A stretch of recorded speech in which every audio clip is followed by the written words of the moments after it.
L'entrepreneuriat, c'est vrai que c'est une solution. C'est une solution, mais comme je l'ai dit tout à l'heure dans la présentation, c'est une solution alternative à l'emploi salarié.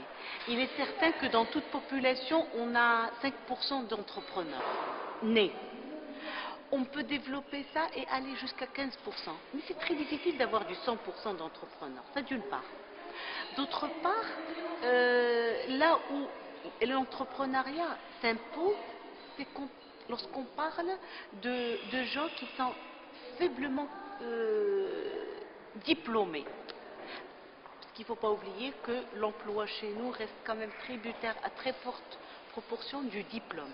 Donc, quand on a des personnes faiblement diplômés mais qui ont des compétences, ils ont des caractéristiques telles qu'ils peuvent prouver quelque chose dans le milieu du travail, c'est une solution et c'est peut-être la seule solution.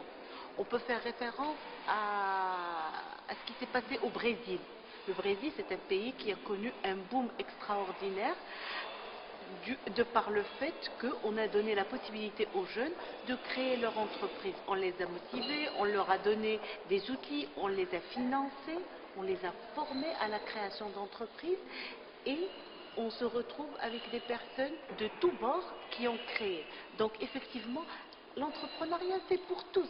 Maintenant, il faut avoir la volonté de le faire, il faut avoir la motivation et il faut y tenir fermement parce que c'est un métier qui est dur. Et il faut être présent tous les jours, il faut être éveillé tous les jours, il faut être à l'écoute du marché tous les jours, tous les jours, tous les jours.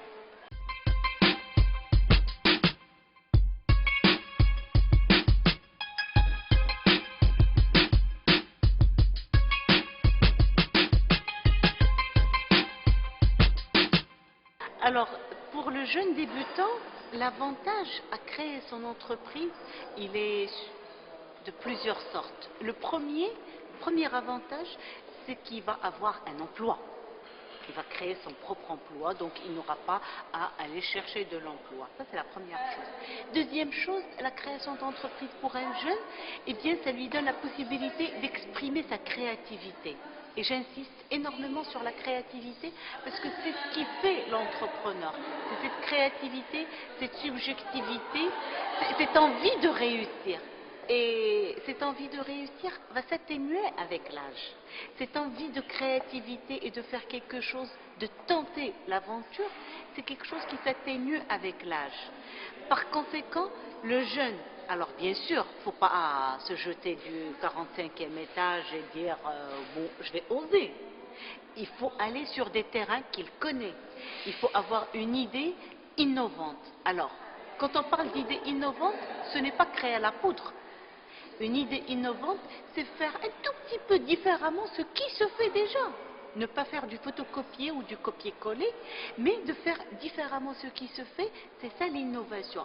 Dès que le jeune a cette étincelle de l'innovation, ben, je pense qu'il faut foncer, il n'y a pas de raison de ne pas le faire, d'autant plus qu'actuellement, il y a les outils pour le faire.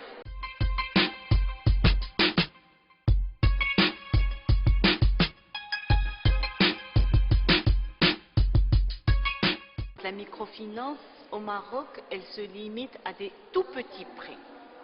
On a la fondation Zakora, on a l'Amana. La fondation Zakora a fusionné avec la Fondation Banque Populaire, il y a la Fondation MNA, il y a actuellement INME, il y a plusieurs organismes de microcrédit.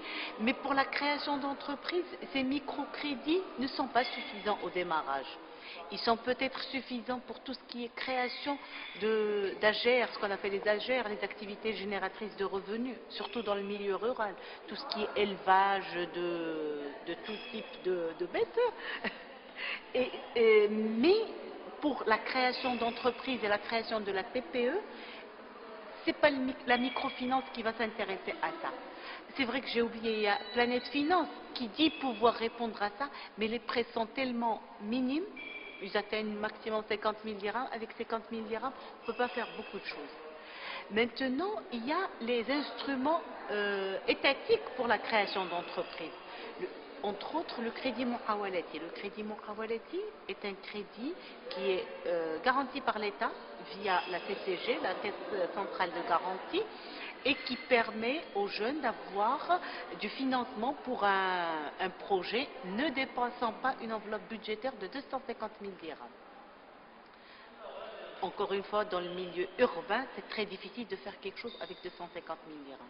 Mais c'est déjà un très bon départ, parce que ce qu'il ne faut pas oublier, c'est qu'au niveau de la création d'entreprise, il faut accepter de commencer petit. Donc on peut commencer avec ce petit pactole. Une fois qu'on a un compte bancaire, qu'il y ait du mouvement sur le compte bancaire, ben on peut avoir des rallonges bancaires pour développer son entreprise, surtout si on est sur un créneau de développement. Et les exemples existent dans le pays. Autre chose, il y a le crédit à la jeune entreprise. Là aussi, c'est un instrument qui est très intéressant. Bon, là aussi, c'est garanti à une